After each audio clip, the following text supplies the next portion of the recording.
I froze the moment I heard his voice, whispering secrets that didn't belong to a child. The house was silent, the kind of silence that presses against your ears until every creak sounds like a scream.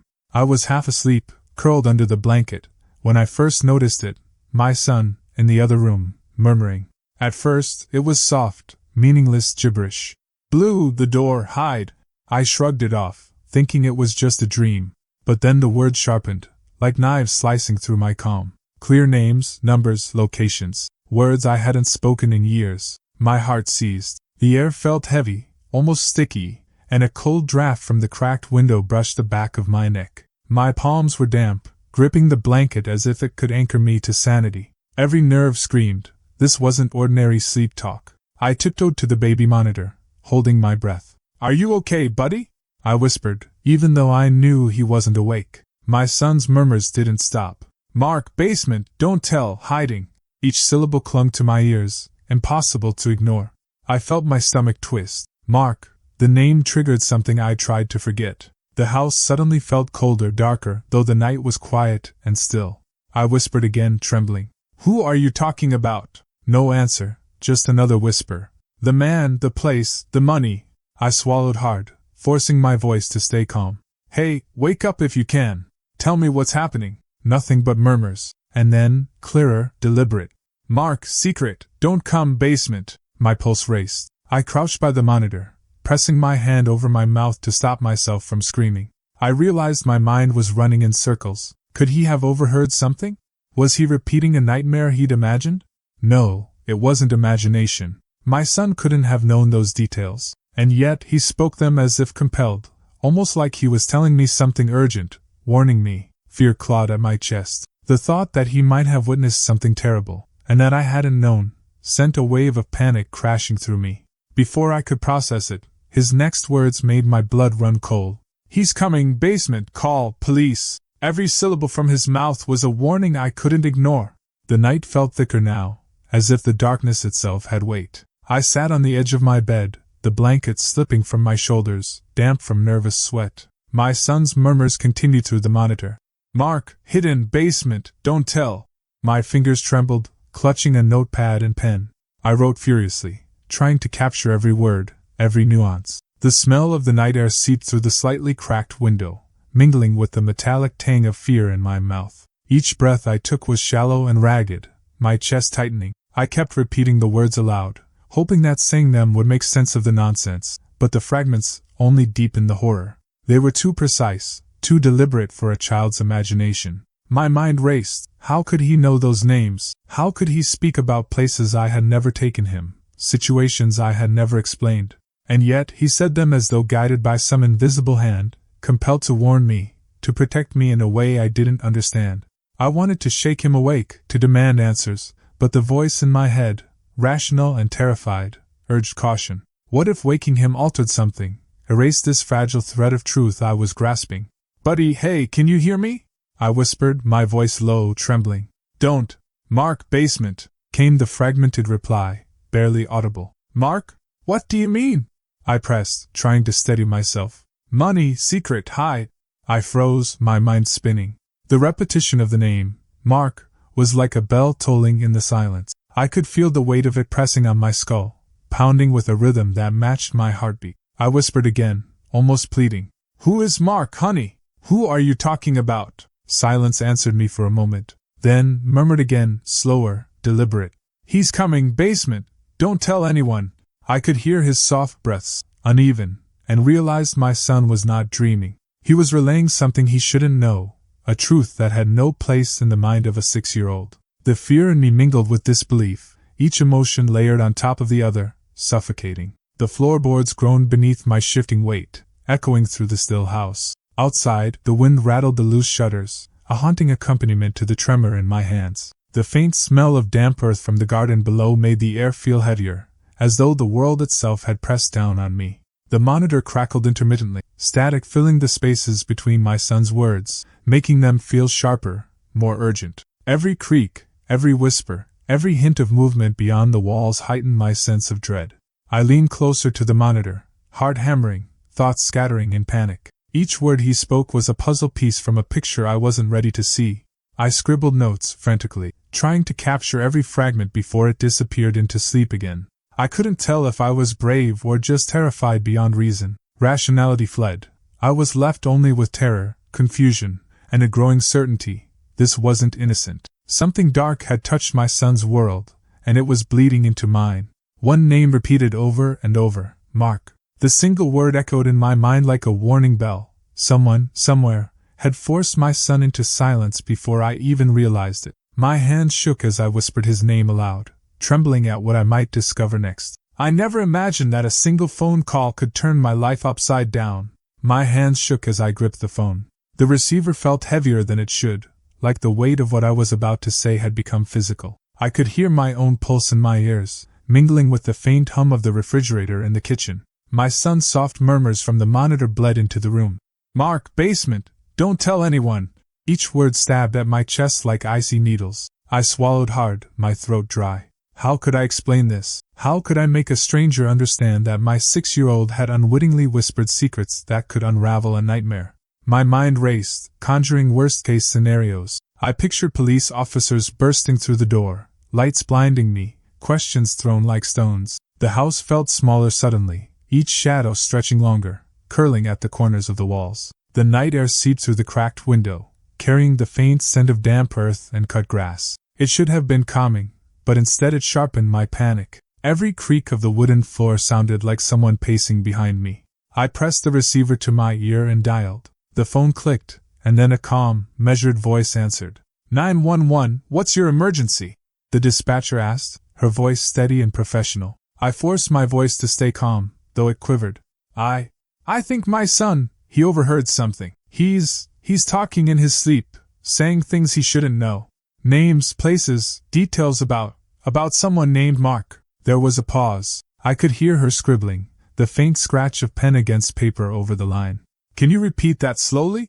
She said, patient, but her tone made my stomach twist. I tried to describe, piece by piece, what I had heard. He said something about a basement, and he mentioned money. I don't understand it. I think it's serious. You did the right thing by calling. Can you stay on the line with me? The calm in her voice was almost surreal, a lifeline I clutched desperately. I nodded, though she couldn't see it. Yes, I'll stay. I sank into a chair, feeling the cold wooden floor under my legs, grounding me even as panic clawed higher. My son's murmurs didn't stop, his tiny voice a broken melody of warnings. Mark's secret basement. Each repetition confirmed my worst fears. I couldn't ignore the sense of impending disaster. My heart pounded in a staccato rhythm. I felt trapped between disbelief and the undeniable urgency of the truth. I replayed every syllable he had said, trying to make sense of the fragments. How could a child know about a man, a basement, money? And why now? The hum of the house seemed louder, oppressive, each creak magnified, each shadow whispering possibility. My skin prickled, as though invisible eyes were tracking my every movement. The dispatcher's voice broke through the haze again. Can you give me your address and your son's age? I recited them carefully, my voice steadier than I felt. But even as I spoke, my mind wandered to Mark. Who was he? What had he done that had touched my son's world without my knowing? The questions swirled, but the one truth I clung to was simple and terrifying. Something had happened. Something bad. The faint wail of a distant siren punctuated the night, tugging at my gut. The cold draft from the window brushed my neck again, sharper now, carrying a metallic hint of something unspoken. The monitor crackled softly with each of my son's words, every pause amplified. The scent of paper from my notepad mixed with the iron tang of fear in the room. Shadows pulled in corners, dancing lightly as if teasing me, hiding truths I was desperate to uncover. Do you know who Mark is? The dispatcher asked. I swallowed hard. No, I have no idea. But I think something bad is happening, and he knows. Stay calm. Officers are on their way. Keep him safe. Don't let anyone into the house, she instructed. Yes, I whispered, gripping the edge of the chair, my knuckles white. Time slowed, each second stretching with unbearable tension. I could hear every breath, every creak, every murmur, every heartbeat. My son stirred, murmuring again. Mark, basement, as if reinforcing a prophecy I wasn't ready to face. My own reflection in the dark window seemed pale and anxious, a stranger caught in the gravity of events unfolding faster than I could process. The officer's words made my stomach drop. This wasn't a dream. They believed me. They were coming.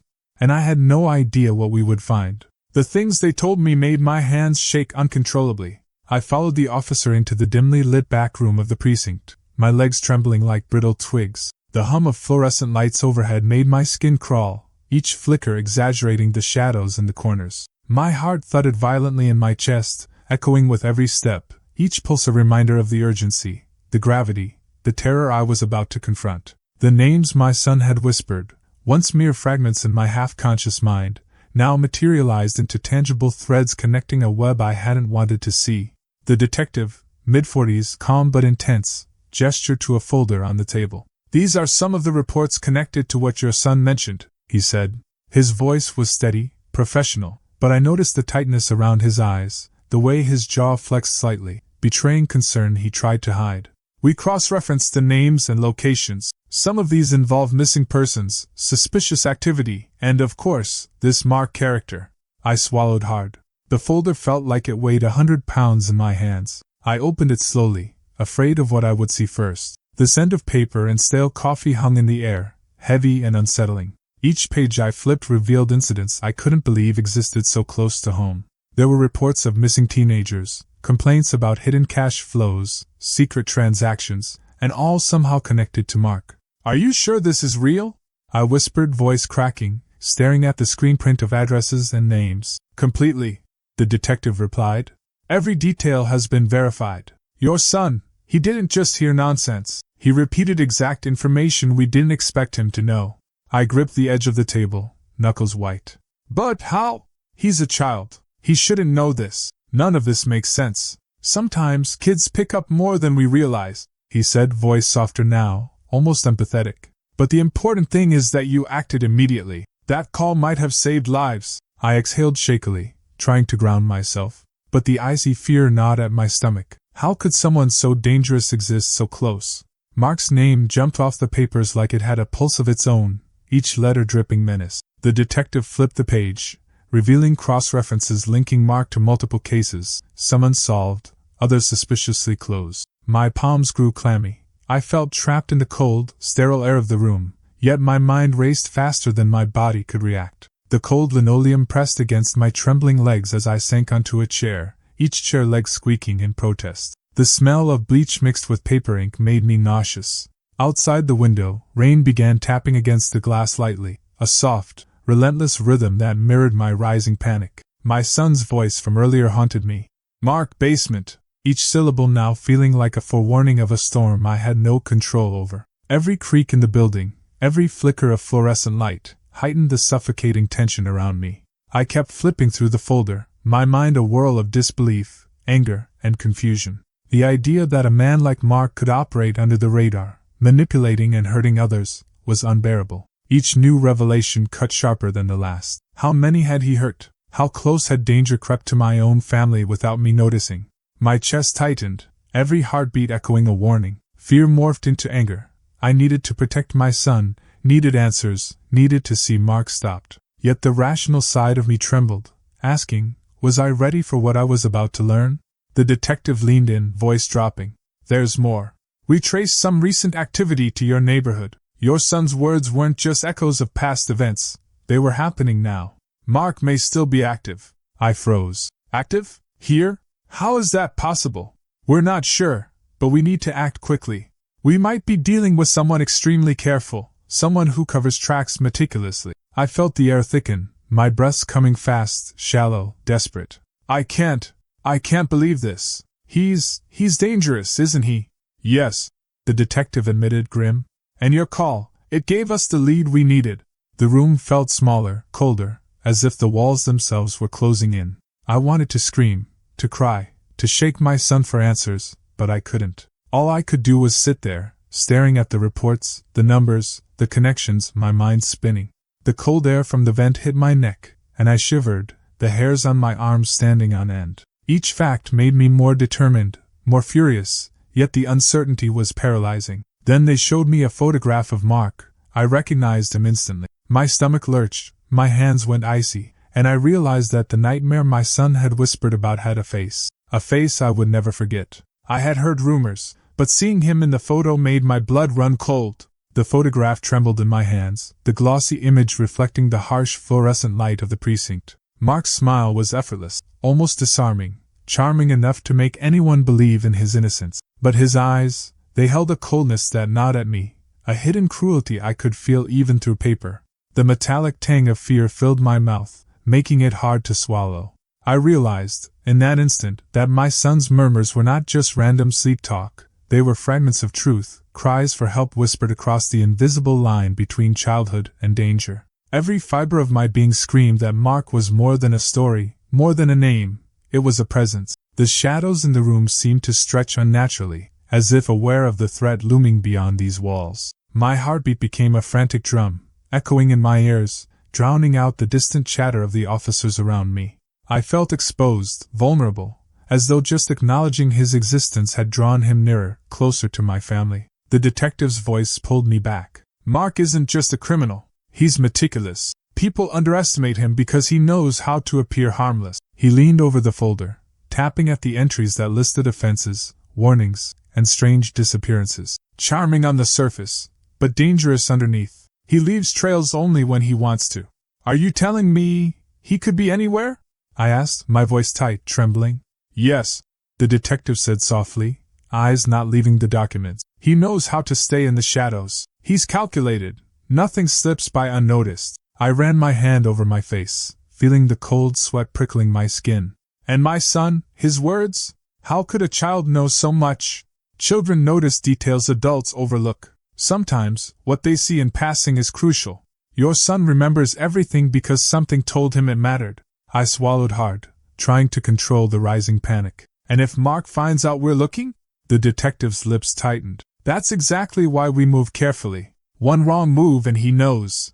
The air felt thicker now, almost electric, with tension pressing down like the weight of unseen hands. The linoleum beneath my feet felt cold, biting through my socks as if warning me to tread carefully. Outside, the faint hum of traffic mixed with the distant rumble of thunder, a subtle reminder that danger could approach from anywhere. I noticed a faint metallic scent lingering in the air, like iron or blood, and it made my stomach twist. Every creak in the building, every whisper from the officers, felt magnified. I remembered the living room at home, the shadows stretching long across the carpet as the night pressed in. Even there, the feeling of being watched had returned, the sense that Mark's presence extended beyond the photograph, a silent, malevolent force that had already slipped past my awareness. My hands itched to clutch the folder, to study every detail, but my mind raced with worry. How close was he? How many steps ahead had he planned? I felt torn between disbelief and horror. I had heard rumors about Mark, stories whispered in corners, warnings from people who had seen his darker side, but seeing him, knowing the connection to my son, was visceral, immediate. He wasn't a distant figure. He was real, dangerous, and within reach. My rational mind tried to focus, gather information, plan, stay calm. But every instinct screamed to protect my family now, to anticipate his next move. Panic clawed at my chest, and yet, beneath it, a spark of resolve ignited. I couldn't let fear paralyze me. I had to understand Mark, to anticipate him, before it was too late. Do you think he's watching us? I asked, almost whispering, the word trembling in the air. The detective didn't answer immediately. He leaned back, studying me with a careful intensity. It's possible. That's why timing is everything. And that's why you stay alert, but controlled. Don't let him know you're aware, yet. I nodded, even though my hands were shaking. The metallic taste of fear lingered, reminding me that the threat was real, immediate. I folded the photograph carefully, tucking it into my jacket. I knew Mark was closer than I wanted to admit, and the thought made the room spin around me. Every instinct screamed that the next move would define whether my son, and I, survived this nightmare. Uncle Robert's involvement had been hinted at, but I never expected it to be real. I had always trusted Uncle Robert. His voice, calm and reassuring, had been a fixture in my life, full of stories, advice, and laughter that masked something darker I had never imagined. But now, each casual comment he had made in the past struck me with a weight I couldn't ignore. His advice to stay calm, don't overthink, seemed innocent then. Now, it felt like guidance to obscure a secret. The air in my childhood home felt heavier than I remembered. Dust motes floated in the dim light, and the faint creak of the floorboards under my weight made me flinch. I kept thinking I'd see him around the corner, lurking, knowing I was piecing it together. Every whisper of the wind against the window sent chills down my spine. How could someone I considered family be linked to Mark's darkness? The realization twisted my stomach with a mix of fear and betrayal. The folder from the police sat on the dining table, open to notes about Mark. But my eyes were drawn to small things at home, the drawer that never locked, the old photographs Uncle Robert had placed so carefully. Subtle clues I had ignored for years suddenly seemed deliberate. The way he had mentioned certain locations casually, the offhand comments about people who disappeared, the name, Mark, uttered once in passing. Was it coincidence, or had I been blind all along? I whispered to myself, pacing the room. No, it can't be, he wouldn't. My hands shook as I lifted a photograph from the shelf. Every word, every hint, it all connects. I found the courage to call Detective Haynes. I think, Uncle Robert, he might know more than he lets on. There was a pause on the other end, almost a sigh. If what you suspect is true, you're right to be cautious. Don't confront him yet. He's clever, and dangerous in ways you might not anticipate. My voice faltered. I thought he was family. How could I be so wrong? Sometimes those closest to us are the ones hiding the most, Haynes replied grimly. Stay alert, and document everything.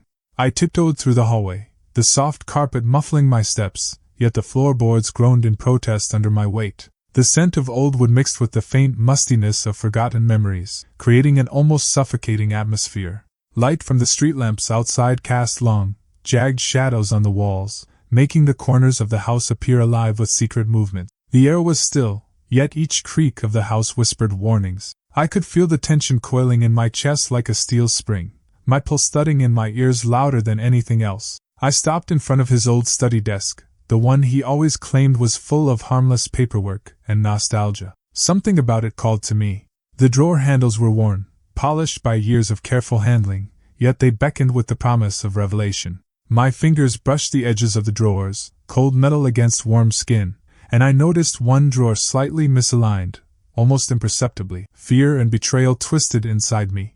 Uncle Robert's presence in my life had been a constant comfort, a shield against uncertainty. Yet now, every memory was tainted by doubt. Had he guided Mark? Protected him?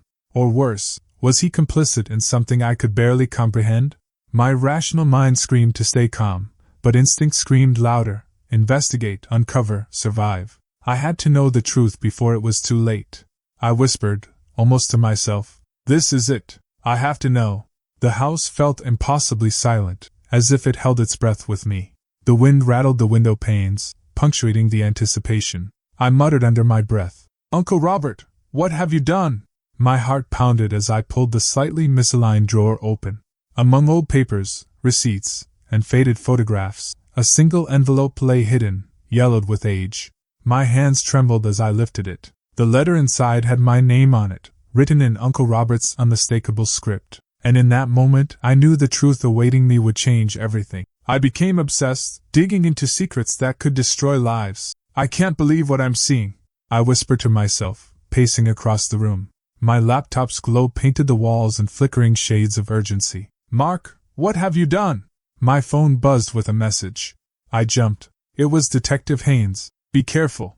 If Mark suspects you, it could get dangerous," I muttered under my breath. Dangerous? That's an understatement. I opened the file of addresses my son had mentioned, scanning each line with trembling fingers. These places, it's like a trail of breadcrumbs he never wanted anyone to find. The phone rang.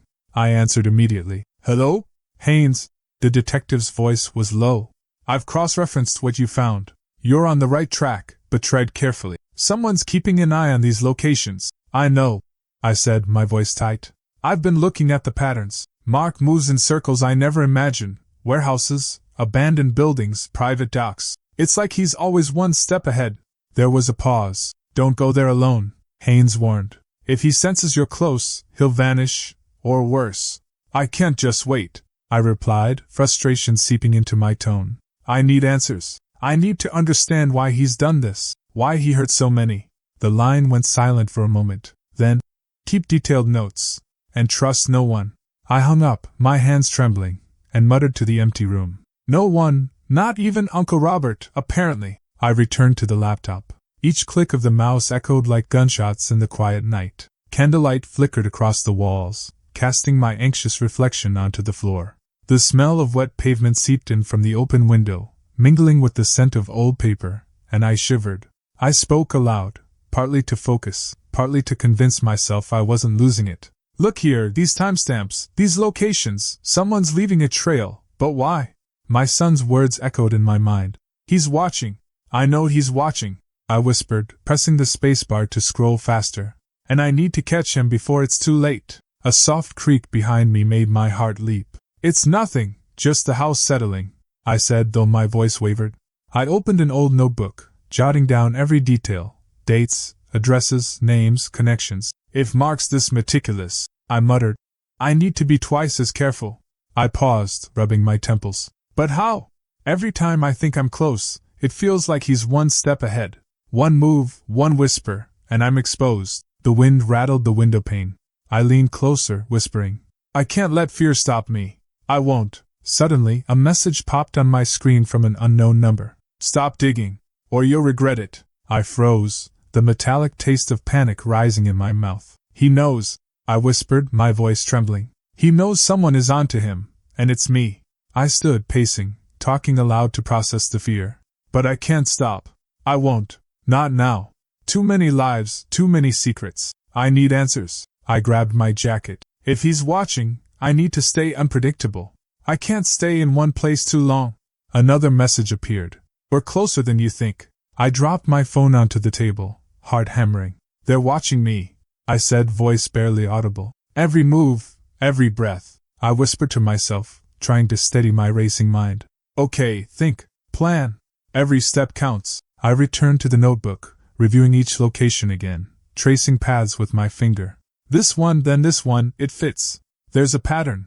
I just have to connect the dots before he disappears again. The candle flickered violently, shadows leaping across the walls like silent predators. I shivered, muttering, Mark, if you're watching, I'll find you. I'll uncover every lie.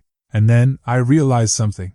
My son's warnings, the police notes, the unknown messages, they weren't coincidences. He's aware, I whispered, voice breaking. He knows someone is onto him, and they're watching me. The room smelled of damp paper and candle wax. Outside, rain tapped against the windows, a soft rhythm that echoed my mounting anxiety. The flickering candlelight danced across my tense face, shadows stretching toward the corners of the room like silent witnesses to my obsession. Every creak of the floor, every rustle of paper, felt magnified in the oppressive stillness. I leaned back, eyes wide at the glowing screen. The pattern was almost complete, the puzzle nearly solved, but that final thought chilled me to the bone. Someone was watching my every move, and it wasn't a stranger. Fear became my fuel, and anger became my strategy. I shivered in the icy night air, pacing back and forth in my living room. I can't just sit here, I muttered, pulling my jacket tighter around me. I won't. My son's words echoed in my mind. He's always watching, he knows. I spoke aloud, almost as if he could hear me. Then I'll beat him at his own game. I'll see him before he sees me. I grabbed a notebook, scribbling addresses, timestamps, and everything my son had remembered. Okay, first step, I said to the empty room. I need bait. Something he can't resist. A sudden knock at the door made my heart jump. Who is it? I called, voice cracking. Silence. Only the soft rustle of leaves outside answered me. See? I whispered to myself. Every sound, every shadow, is a warning. I picked up my phone, texting Detective Haynes. I'm moving forward with a plan. Need guidance. The reply came almost immediately. Don't do anything reckless. Stay safe. Let me know if he responds. I'm not reckless, I muttered, pacing again. I'm desperate. Desperate enough to save my family? I leaned closer to the notebook, tracing the connections. If Mark's always a step ahead, I need to predict him. I need to force his hand. I spoke aloud again, planning as I went. I'll set the meeting at the warehouse he frequents, leave a trail he can't ignore, and wait. Wait until he makes the first move. The wind rattled the window pane. I know he's watching, I whispered. But he won't expect this. He won't. I paused, thinking about moral boundaries. Is this right? I murmured. But what choice do I have? If I don't act? My voice trailed off, swallowed by the room's heavy silence. I heard a distant car engine and muttered. Timing. Everything depends on timing. I practiced my lines, imagining confrontation. Mark, I know what you've done. I won't let it continue. I said it again, louder, this time with more conviction. You can't hide forever. Not from me. The notebook lay open, every page crowded with plans and contingency steps. If he tries to flee, I'll cut him off here. If he resists, I have to be ready for anything, I said, voice trembling yet determined. A shadow moved outside the window. My pulse quickened. Okay, stay calm. Just stay calm. I grabbed my flashlight, scanning the yard. Nothing for now, I whispered, though my stomach churned. Every shadow could be him. Every rustle, a warning. I paced again, speaking to the room, to myself. I'll use the patterns, the timings, the locations he's careless with. I'll anticipate, and I'll trap him, one step at a time. The phone buzzed again. Another message from Haynes. Don't underestimate him. He's clever. Watch your back. I'm not underestimating him, I said, fingers clutching the notebook like a lifeline. I'm learning him. I'm outsmarting him. I took a deep breath, feeling the icy night press against my face as I stood at the window. Fear is my fuel, I whispered. And anger is my strategy. I rehearsed every step, entry, confrontation, escape routes. Each motion felt like a rehearsal for a dangerous play. One wrong move and it's over, I muttered. But I can't hesitate. Hesitation kills. The distant bark of a dog, the whisper of wind through the trees, the faint hum of a car engine, they were all alarms, reminders that time was slipping. I flipped to the last page of the notebook. My heart pounded. This is it, the plan. Every detail accounted for. I just have to act, I whispered, almost as a vow. I won't fail. Not this time. The night air was icy, sharp against my skin, carrying the faint scent of wet leaves and distant rain. Candlelight flickered against the walls, shadows dancing across the cluttered room. Every creak of the floorboards, every whisper of wind outside, felt amplified, like the house itself was holding its breath. My notebook smelled faintly of ink and old paper, a tangible reminder of the dangerous path I had chosen. I folded the notebook closed, hands trembling with anticipation. One shot, one opportunity. And I knew, deep in my bones, that Mark's next move would determine everything. Setting the trap made my hands shake, but I couldn't back down. I whispered to myself as I paced the living room, my hands trembling over the carefully arranged papers. Okay, this is it. One shot, one chance. My son, asleep in the next room, breathed softly. I could hear the faint rise and fall of his chest. Stay safe, kiddo, I muttered, pressing my hand to my heart. I'll do this for you. I checked the small camera I'd hidden near the window. Everything in place? I asked the empty room. Yes, good. No mistakes. The phone buzzed. Detective Haynes. Are you sure? This is dangerous. I have to be sure, I replied under my breath. This is the only way to catch him. Only way. I glanced at the notebook again, the list of cues and markers I'd planted around the house. If he notices the papers, he'll come, I said aloud. And he will. He won't resist. A shadow passed across the windowpane. My pulse quickened. Could be him already, I whispered, voice barely audible. No, not yet. Patience. I rehearsed the confrontation under my breath, speaking to the empty chairs. Mark, I know what you've done. I won't let it continue. Not in my house. Not while he's asleep. You can't hide. Not from me. Not this time.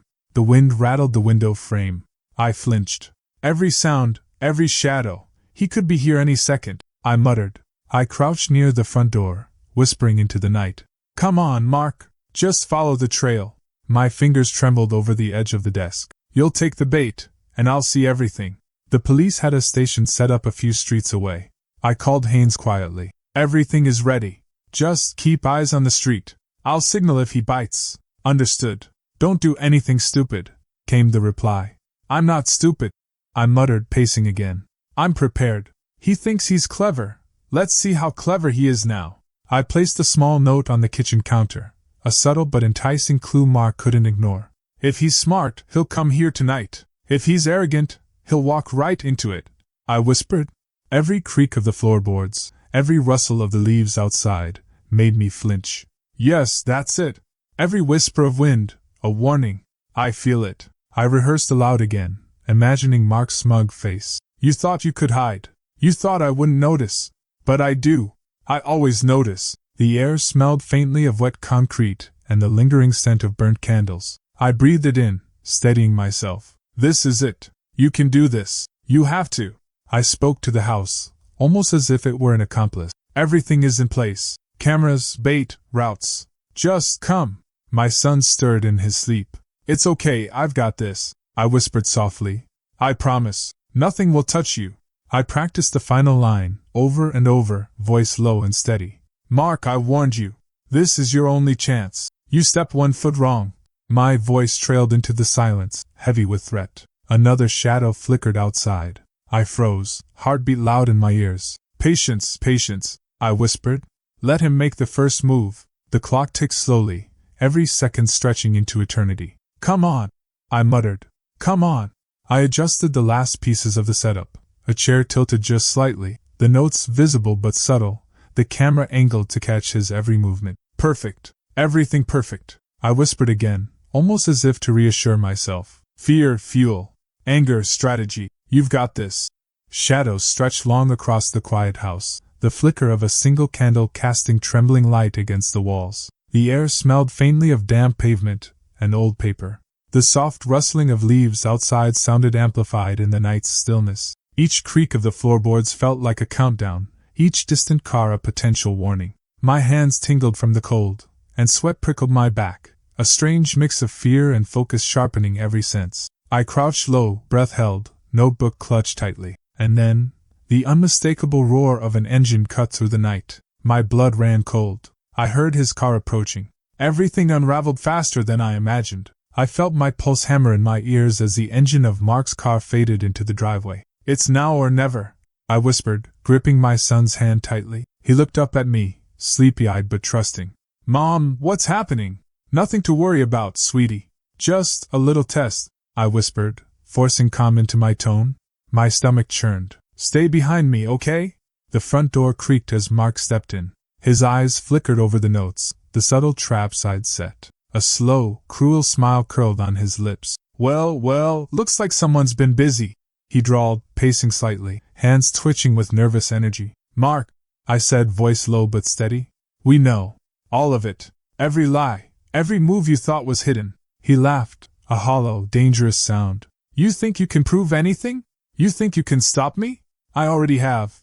I shot back, my voice sharper than I expected. And tonight the world sees the truth. Mark's eyes darted toward the windows. Did you call the cops? He asked, sudden tension cracking through his forced bravado. They're outside, I confirmed, watching him visibly stiffen. They've been waiting. His smile faltered. He took a step forward, voice low and threatening. You have no idea what you're meddling with. No idea. I know enough, I said, tightening my grip on my son's hand. I know enough to see you for what you are. The camera in the corner blinked silently, capturing every twitch of his face. His jaw tightened, fingers flexing as if he might strike. You think your little plan, this trap, will work on me? He sneered, pacing faster, forced calm masking the storm beneath. I don't think, Mark, I said, stepping closer. I know. His nostrils flared. You've been watching me, following me, obsessing. Just like they warned you. I've been paying attention, I replied, voice firm, staring him down. Because someone had to. Someone had to protect the innocent, and I won't let you get away. He laughed again, a bark of rage. Protect? Protect what? You. Your son? You don't understand power, control, fear. I understand enough, I said, watching the first crack in his facade. I understand that every move you make can be anticipated, every lie traced. Mark's pace quickened. He muttered under his breath, shaking slightly. Damn it, how did you? Call it intuition, I said, letting the words hang, thick with accusation. Or call it desperation. Either way, it ends tonight. He froze, eyes scanning the room, realizing the weight of witnesses. You think these notes, these clues, will trap me? They already have, I said. Look outside. He peeked through the blinds, saw the flashing lights, the uniforms waiting silently. His breath hitched. You. Yes, I interrupted, voice rising. All of it. The lies, the manipulation, the threats. Done. Over. He spun around, rage erupting, pacing like a caged animal. This isn't over. You think I'll. You're done. I cut him off, firm and unwavering. Your reign ends now. He stopped suddenly, staring at my son for the first time. His face contorted with an emotion I couldn't name, frustration, fear, maybe even a hint of regret. You've involved a child? He spat, You threaten what matters most, I said, voice softening just enough to sting. You forced my hand. Mark's chest heaved. He looked around the room, at the evidence carefully placed, the witnesses ready, the cameras silently recording. This can't. It's impossible. I pressed forward. It's real. And now, the world sees it. Every action, every lie, every secret. The metallic taste of adrenaline filled my mouth as he slumped into the nearest chair, defeated for the first time. His hands trembled, his forced smile gone. You tricked me, he whispered, almost to himself. No, I said, my voice low and deadly. I revealed you. My son squeezed my hand, small but resolute. Mom, we did it. Yes, kiddo, I said, heart pounding.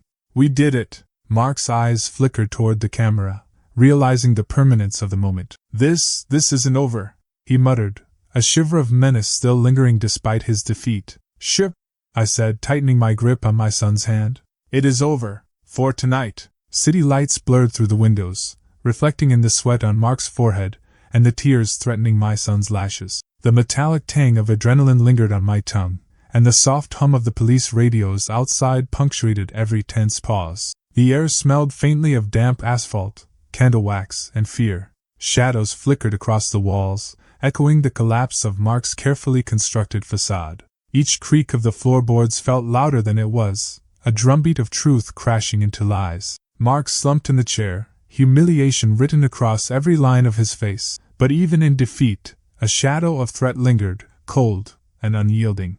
I knew this wasn't the end. Not yet. Even seeing him arrested didn't erase the fear he had planted. The handcuffs clicked, final and heavy.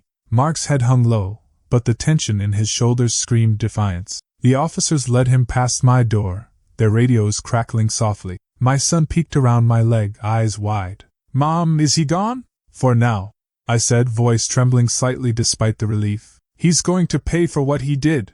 Mark looked over his shoulder, his eyes locking on mine. A twitch at the corner of his mouth hinted at a smile, or a promise. You think this changes anything?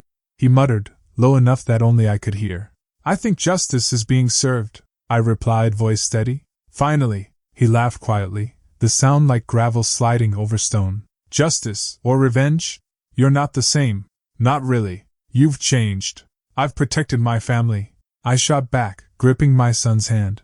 That's all that matters. Mark's eyes flicked around the room, lingering on the subtle signs I had left behind. The evidence, the hidden cameras, the notes. Clever, very clever, he hissed. But cleverness doesn't erase fear.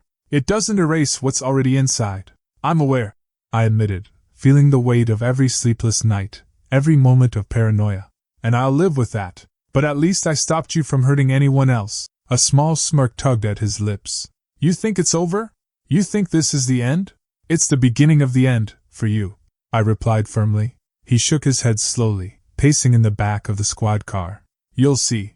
You always see too late. I've planted things, little reminders. You'll never know when, but they'll come back. I swallowed hard, the taste of adrenaline still lingering. Maybe, I admitted softly. But tonight, the world knows who you really are. That's what matters. Mark's gaze hardened, almost piercing. You've involved them, your son. That's unforgivable. He's safe, I said, lifting my son slightly in my arms. I won't let anything happen to him. Not again. You think safety is permanent? That fear ends when I'm locked away? His voice cracked, half anger, half deranged amusement. It never ends. Never. I let silence fill the room. The hum of the police radio, the distant wail of sirens, the soft tick of the clock, it all pressed against me. My son shifted in my arms, tired and unaware of the full weight of the night. He's gone, I whispered, more to myself than anyone else. He can't hurt anyone else tonight. Mark's final words, almost lost as the doors slammed, were, You haven't seen the last of me. Fear is patient. I exhaled slowly, letting the tension drain, even if only for a moment. My son yawned, curling closer to me. Mom, will he come back? I don't think so, I said, though the small doubt tugged at the edge of my mind. But even if he does, we're ready. The house smelled faintly of burnt candle wax and wet air that had seeped through the cracks in the windows. Outside, the city hummed quietly, a distant siren, the soft patter of tires on wet pavement. Shadows from the flickering candlelight danced across the walls, reflecting a calm that felt fragile, almost temporary. The metallic taste of adrenaline lingered on my tongue, the memory of the confrontation sharp and vivid. Every floorboard groan, every whisper of wind, felt magnified, reminding me that safety was never absolute. I sank into the couch, letting my son rest against me. Candlelight flickered across his small face, and for the first time tonight, I allowed myself a moment of peace. But the victory felt bittersweet, tainted by the knowledge that some scars, emotional, psychological, invisible, would remain long after the handcuffs clicked. My phone buzzed. I ignored it at first, savoring the fragile calm. Then I saw the notification, an unknown number. My heart skipped. Who? I muttered. A folded envelope slipped under the door. I bent down, hands shaking slightly, and picked it up. The paper was thick, the ink dark, familiar. My pulse raced as I opened it. Mark's handwriting sprawled across the page, mocking and cruel. You think you've won? You think the world knows my truth? Don't be so naive. Fear lingers where you least expect it. Watch closely. I'm never truly gone. I felt a chill crawl up my spine. My son sensed it too, squeezing my hand. Mom, is he? I don't know, I whispered, swallowing hard. But we'll be ready. The candlelight flickered, shadows twisting across the walls like silent witnesses. Even in his absence, Mark's presence haunted the room, a lingering threat wrapped in words. I knew the fight wasn't over.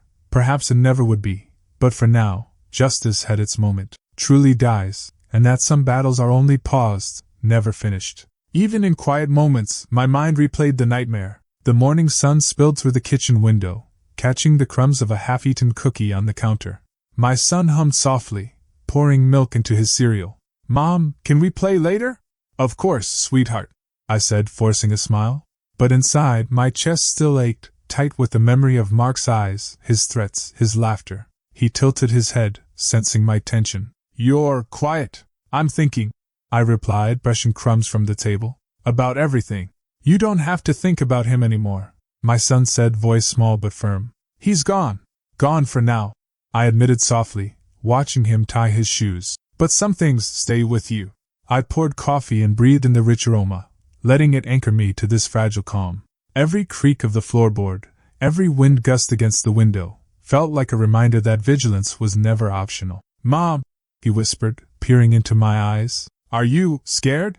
I was, I confessed, my voice almost breaking. But I'm learning to be brave. For you. For us. I could see him processing that, young eyes wide with a mix of fear and understanding. I don't like being scared, he muttered. I know, I said, ruffling his hair. But courage isn't the absence of fear. It's moving forward despite it. Later, I found myself staring at the living room, candles flickering faintly. Shadows played across the walls, stretching and twisting, reminding me of the nights I spent awake, tracing every sound. I shivered slightly, not from cold, but from the memory of adrenaline and paranoia. A soft knock interrupted my thoughts. I froze. Who's there? It's me, my neighbor said, voice hesitant. Just checking in. Everything okay? Yes, I replied, forcing cheerfulness. Everything's fine. She nodded, lingering for a moment. You've been through so much. Don't forget to take care of yourself too. I won't, I said, though I wasn't entirely sure I could. The kitchen smelled faintly of baked cookies, mingling with the rich scent of coffee. Outside, birds chirped, and the breeze carried a hint of damp earth from last night's rain. Candle wax melted slowly, shadows stretching across the walls like silent reminders of what had passed. Every creak of the floor, every distant car passing by, felt magnified, tiny echoes of tension that refused to vanish completely. That evening, my son curled up beside me on the couch, clutching a stuffed rabbit. Mom, will he ever come back? I don't know, I admitted, stroking his hair. But we'll be ready. And right now, we have each other. That's what matters. He snuggled closer, murmuring, I'm glad you're my mom. I'm glad you're my son, I whispered, feeling the bittersweet ache of relief and lingering fear.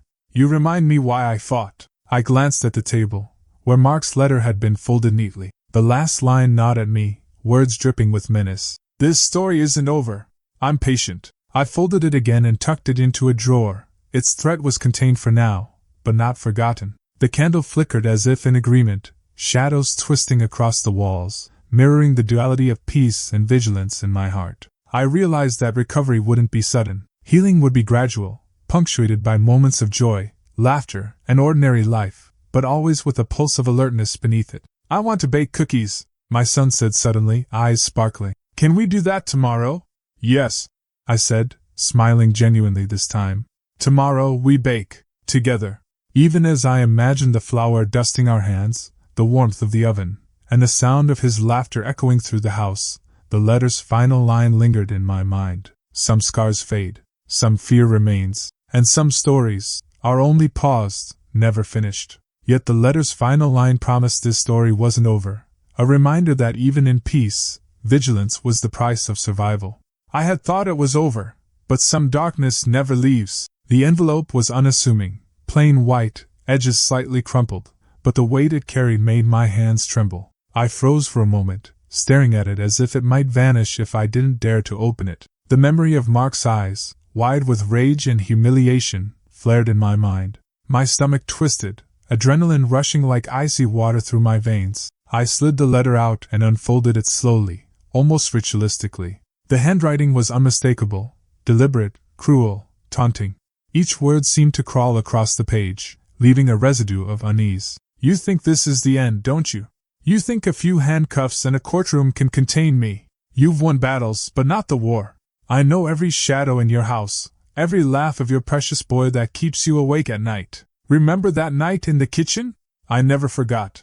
I'll be patient, always patient. The game isn't over, my dear, only paused. The metallic taste of fear returned, thick and bitter in my mouth. My son's laugh from the other room sounded distant, almost foreign, like a fragile note of innocence in a storm of menace. I whispered aloud, almost to convince myself. It's just words, but my heart betrayed me. Mom? His small voice echoed from the living room. I'm here, sweetie, I called, keeping my tone steady. Just reading something boring. He patted closer, curious, eyes wide. Is it scary? Maybe a little, I admitted, tucking the letter back into the envelope. But we're safe, and that's what matters. He tilted his head, frowning. Safe doesn't mean he's gone. No, I said, drawing him close. Some people, they linger. But we're ready. We always will be. The candle flickered, casting shadows that danced across the walls in long, twisting shapes. The faint scent of vanilla from yesterday's cookies mingled with the cold metallic edge of fear lingering in the air. Every creak of the floorboard, every sigh of the wind against the window felt like a ghost brushing past, whispering that vigilance was eternal. I folded the letter carefully, feeling the paper's texture, cold and smooth beneath my fingertips. A knot of tension coiled in my chest, reminding me that justice may have been served, but control was a fragile illusion. The moonlight spilled across the living room floor, highlighting dust motes that floated like tiny specters, reminders of both fragility and permanence. I won't let him touch us again, I said aloud, more to myself than anyone else. You already fought, Mom, my son replied softly, resting his head against my shoulder. You're brave. Yes, I whispered, stroking his hair. But bravery doesn't erase fear. It teaches you how to live with it, and protect the people you love. I glanced at the letter one last time. Every line, every calculated threat, lingered like smoke in the room, intangible but impossible to ignore. Shadows didn't just hide monsters, they reminded you they were still out there, waiting. I realized, with a hollow sense of inevitability, that this story wasn't over. Even with Mark behind bars, the ripple of his malice would echo through our lives, subtly shaping decisions, choices, and moments of silence. Morality had blurred into vigilance, protection had morphed into obsession. I had traded naive trust for sharp awareness, and I knew it would never fully go back. Yet in that same moment, I felt a flicker of strength, an acknowledgement that life, messy and unpredictable, could still hold laughter, warmth, and fleeting peace. My son's hand squeezed mine, grounding me. As I folded the letter, I knew the real story had just begun. Shadows remained, threats lingered, and somewhere, in the quiet corners of our lives, the game continued.